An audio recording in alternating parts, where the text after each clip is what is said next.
Doctor साहब, इसाकडार साहब ने उम्मीद जाहिर की कि पाकिस्तान और अमेरिका के दरमियान तजारती मुआहदा जो है चंद हफ्तों तक हो जाएगा। इससे पाकिस्तान की मैशत पर हो जाएगा। इस पे ये तो बहुत, अब मेरे ख्याल से ऐसा कोई बहुत बड़ा इशू नहीं है जी पाकिस्तान के लिए। इशू जो है ये देखें, अभी जो टेमी ब्रूस हैं, उनकी स्टेट डिपार्टमेंट की जो स्पोक्स पर्सन है, उन्होंने अभी ये एक्स पे ये मैसेज उन्होंने दिया है, अगर हम दिखा सकें। उन्होंने कहा है कि बड़ी शदीद उन्होंने मजम्मत की है ये जो जॉर्जिस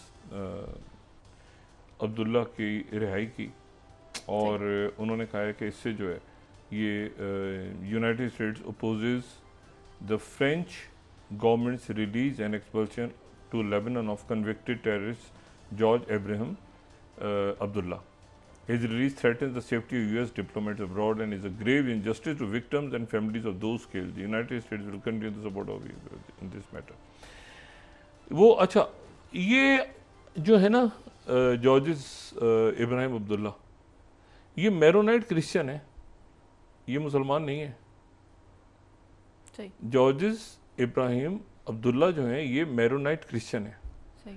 और इस वक्त जो, और ये 40 और 41 साल के दरमियान, 40 साल और कुछ महीने के बाद, यानी बहुत दिहाइयों के बाद ये लेबनान लौटे हैं वापस। ये और ये गए उस वक्त 80 के अंदर, जब पूरा आप समझें बैरूत बॉम्बिंग्स हो रही, ये बॉम्बिंग्स हो रही हैं और हिजबुल्लाह और ये इंतफादा उससे आगे पीछे, मतलब उस वक्त जो है ये यहाँ से जाना, और फिर उसके बाद जो है वो 2025 में इस मरहले पे वापसी। ये नहीं आप समझें कि अगर कुछ इस वक्त उनका कोई वहाँ पे जो इस तरह, अच्छा मैरोनाइट क्रिश्चियन होने का दूसरा एक जो यहाँ पे इम्पोर्टेंट बात है वो ये कि वहाँ के आईनी तौर पे लेबनान के सदर भी मैरोनाइट क्रिश्चियन होते हैं। ठीक है, जोसेफ यान जो है, जो जिनको सऊदी अरेबिया और बाकी मुल्कों की हमायत हासिल, और बड़ी जो उनके आर्मी में भी रहे हैं, आर्मी चीफ भी रहे हैं, और वो बड़ा स्टेबलाइज करने की पूरी कोशिश कर रहे हैं, लेकिन इसराइल होने नहीं दे रहा। अब वो जनाब वहाँ पर उनकी कम्युनिटी की तरफ, उनकी तरफ से पूरा प्रेशर है कि आप इनसे मिलें, भाई आप इनसे मिलें, ये तो हमारे हीरो हैं। जॉर्जिस जो इब्राहिम अब्दुल्ला हैं ये तो हमारे हीरो हैं। साथ ही उनके ऊपर प्रेशर यहाँ से दावतनामे चले गए हैं जॉर्जिस अब्दुल्ला को, ये जो है ये जॉर्डन से भी भेज रहे हैं फ़लस्तीनी, बाकी जगहों से भी भेज रहे हैं कि जी इनको बुलाया जाए, इनको दावत दी जाए, ये वो अरब ममालिक बाकी जगह पे कि इनको बुलाया जाए। वो तो अभी अब देखें ना, अब तो वो रिहा होकर आ गए हैं, अदालत ने रिहा कर दी है, फ्रांस की अदालत ने। अब फ्रांस जो है वो जनाब ये आप ये देखें ना कि वो सऊदी अरेबिया, ये पोजीशन, ये अरब ममालिक जो हैं, देखें ये जो हुआ था ना, जब भी ये पेट्रो डॉलर्स और ये सारा हुआ था, तो उसमें ये था कि भाई आप हमें यहाँ पे सिक्योरिटी, और किसके अगेंस्ट सिक्योरिटी? सोवियत यूनियन, आगे पीछे जो भी कुछ होगा, फिर वो बीच में अलकायदा बन गई, फलां बन गया, तो एक सेकेंड। अब दुनिया मुख्तलिफ है, अब जैसे तैसे ना हमास ख़त्म हुई है, ना हिजबुल्लाह ख़त्म हुई है, ना जो है, अच्छा, और इसराइल का भुरकस निकला है बड़ी। आज जो है ना उन्होंने रुकते रुकते रुकते रुकते बड़ी जो टेलीग्राफ है जो बरतानिया का, बड़ा मुखर जरीद 6th, उन्होंने कहा है कि नहीं 6th नहीं, सॉरी, उन्होंने, ये है 12th दिखाइएगा, 12th। वो कहते हैं कि 5 मिलिट्री साइट्स पे 12 दिन, लेकिन ये मिलिट्री साइट्स तबाह हो गई हैं इसराइल में।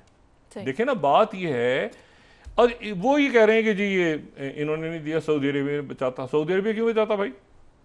चाइना ने मामला तय करवाए हुए ना सऊदी अरेबिया और ईरान के।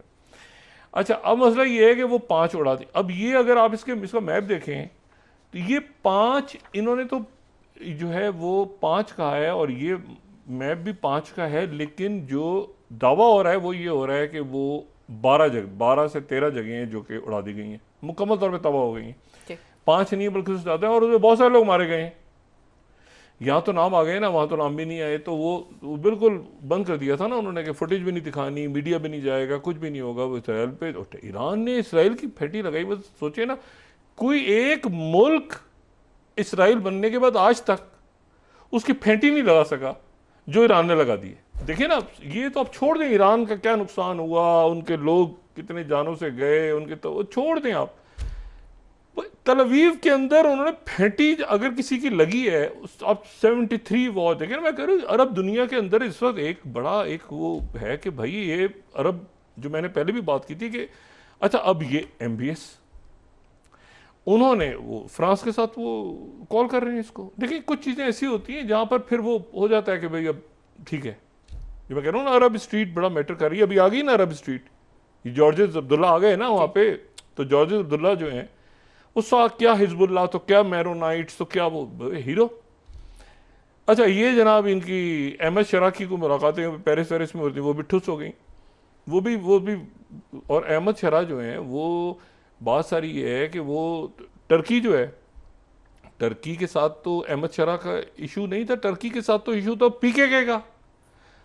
वो PKK ने उधर हथियार डाले हैं, और हथियार उन्होंने डाले टर्की में, यहाँ वो मौजूद हैं और यहाँ उनको एक सपोर्ट रही है हमेशा इसराइल बड़ा दारों मदार, SDF ये वो कितना खुश हैं कितना नहीं, उनको कोई पता चला किसी और तरफ ले गया। तो एक टर्की स्टेबलाइज तो नहीं है, वो तो 3-4 हिस्सों में, तो दरूज इसराइल घुस गया, दरूजों की मदद के लिए उसने शो कर दिया अच्छा हम भी हैं भाई सीरिया के अंदर। तो एक बड़ा इस वक्त क्राइसिस है, और ये क्राइसिस, और इसमें अब ये बच्चे अगर दम तोड़ देते हैं, और ये कोई 2 दिन 5 दिन, कोई 12 दिन में फेंटी लग गई ना, सीज फायर करना पड़ गया ना इसराइल को ईरान के साथ, वो कह रहे दोबारा हमला करेंगे फलांगा, जब होगा तब होगा। मसला ये है कि इतने महीने साल वो हमास वहां जैसे तैसे 50,000 कमाली लेके बैठी हुई है ना। अब इशू ये है कि ये यहां से व्हाट नेक्स्ट, मैंने कहा ना बहुत सारी बातें हो रही हैं पर, और ये इस वक्त सब फंस गए। अगर फर्ज करें अभी सीज फायर हो जाए और अभी दाखिल हो अंदर, अच्छा वो शायद फिर एक फाइनल, वो तो कहते हैं ना हम तो डूबे हैं सना, वो दोबारा इसराइल नेतन्याहू कह रहा है कि फिर एक दफ़ा अंदर घुसो फौजों के साथ और मर दो, वो उसके बाद क्या होता है, वो बच्चे मरते हैं बीच में, क्या होता है वो। तो ये जो वो जो है ना सैंड पे बनी हुई जो बहुत सारे ममालिक हैं, इनमें बड़ी शदीद अरब स्ट्रीट और अरब स्ट्रीट मुस्लिम स्ट्रीट, कि भाई इसको आपने एंड कैसे, अचानक अमेरिका कैसे निकल गया। आप रशिया चाइना बीच में थे, वो चाइना ने सबको बुला के सबकी तय करवाया है कि यहाँ पे ये महमूद अब्बास की जगह, जो अब उन्होंने महमूद अब्बास को फारिग कर दिया। ओ भाई यानी ये एक जनूनी शख्स है, कातिल ये नेतन्याहू, उसने महमूद अब्बास को भी नहीं मान, इन्हें हमास छोड़ दिया। वो कह रहे हैं महमूद अब्बास भी नहीं है तो मगरबी किनारा भी, कभी वो उधर पागल भैंसे की तरह उसमें घुस जाता है सीरिया में दुरूस के साथ, कभी वो लेबनान में चढ़ाई कर देता है। इधर 1 लाख बच्चे अगर चले गए जानों से, तो उसके बाद यूनाइटेड नेशंस का और ये बाकी जो एड एजेंसीज हैं इनका अचार डालना है। और अरब लीग बनी किस लिए थी, और OIC बनी किस लिए थी, मतलब क्या आपस में ये मतलब है कि धनिया पुदीना बेचने की तिजारत के लिए बने थे ये मुल्क सारे, वो भी नहीं करते वैसे। तो बात ये है कि ये एक और मगरिब, देखिए इशू ये है सारा कि फ्रांस और वहाँ पे जो डॉक्टर, और ये तो 222 लोग जो हैं वो, और लेबर पार्टी की मेजॉरिटी कैबिनेट ने भी, कि ये आप ट्रम्प से कहें। और केयर स्टीमर इन बहुत अच्छे आदमी, बड़े सालों के बाद, वो तो उस वक्त टोनी ब्लेयर जो सत्यानाश कर गया था, वॉरेन टेमर छोड़ें, तो बहुत अच्छे पॉपुलर लीडर हैं। मगर ये मसला ये है कि ये ट्रम्प से अब ये जाके कहेंगे जी आप ये गजा के अंदर, और उधर ट्रम्प जो है वो गुस्से में बैठे हैं। अच्छा वो गुस्से में बैठे हैं, उनका ख्याल है कि बाकी दुनिया गुस्से में नहीं है, मतलब ये यूरोप में भी सारे खुश हैं, ज़ेलेंस्की भी खुश है, मतलब सारी दुनिया खुश है, और मुझे कोई डिस्टर्ब ना करे। तो वो गोल्फ खेल रहे हैं और वहाँ पे नया गोल्फ कोर्स बना रहे हैं, और वहाँ पे मुजाहिरीन आ रहे हैं। अब उन मुजाहिरीन के ऊपर क्या बरतानिया के अंदर लाठीचार्ज होगा ये अगले 2-4 दिनों में। और इस दौरान ये जो खबर है कि 1 लाख बच्चे जो हैं उनकी इमीडिएट डेथ हो जाएगी क्योंकि उनको बेबी फार्मूला नहीं मिला। अब मुझे बताएं कि ये अभी फौरी तौर पे अगर सीज फायर हो भी जाता है तो क्या ये ऐसे जाएगा? फ्रांस ने तो अपना काम कर दिया ना, यूरोप ने, वो जो जॉर्ज उन्होंने तो फड्डा ले लिया पूरा का पूरा, वो जनाब वो स्टेट डिपार्टमेंट की तरफ से मैसेज आ गया कि आपने कैसे जाने दिया, और वो लेबनान पहुँच गए। और लेबनान में जनाब इधर ये EU3 कंट्रीज जिनके साथ ईरान ने अपने मामलात आगे बढ़ाए, कहाँ बढ़ाए हैं? टर्की में। और टर्की में जो मुज़ाकरात हुए हैं वो पॉजिटिव हुए हैं, टर्की ने रोल प्ले किया है ना इस वक्त। जी। तो अब ये है कि बस अगले 24-48 घंटे 72 ये खूनी बंद गली में इस वक्त दुनिया फंसी हुई है। अगली जियो पॉलिटिक्स का जो ओरिजिनेट होगी वो इस मकतल से होगी।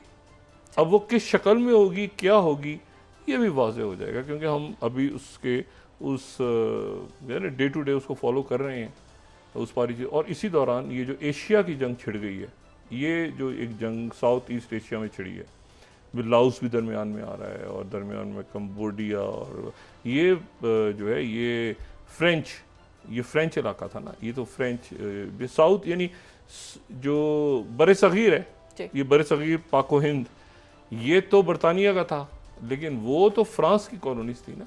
जी। तो सियाम, ये जो सियाम के नाम से जो है फ्रांस के साथ उनका एक मुआहदा भी हुआ था, और उसके नतीजे में ये जो सेकंड स्लाइड है, मैं इस पर बाद में बात करूंगा, लेकिन सिर्फ दिखाऊँ ये जहाँ पर भी कॉलोनीज गई हैं तो ऐसे फड्डे पीछे छोड़ के चली गई हैं कि वो जो है ना वो सरहदों के ऊपर मसले और ये मसले और वो मसले। तो ये फ्रांस और सियाम के दरमियान जो है ये उस वक्त 1907 या 8 में कोई डील हुई थी, लेकिन आज तक जो है ये 1907 में, और उसके बाद जो है ये कंबोडिया का बॉर्डर कहाँ तक होगा, सियाम वो है जो थाईलैंड है, सही। मतलब सियाम थाईलैंड है ना, कंबोडिया और थाईलैंड के दरमियान।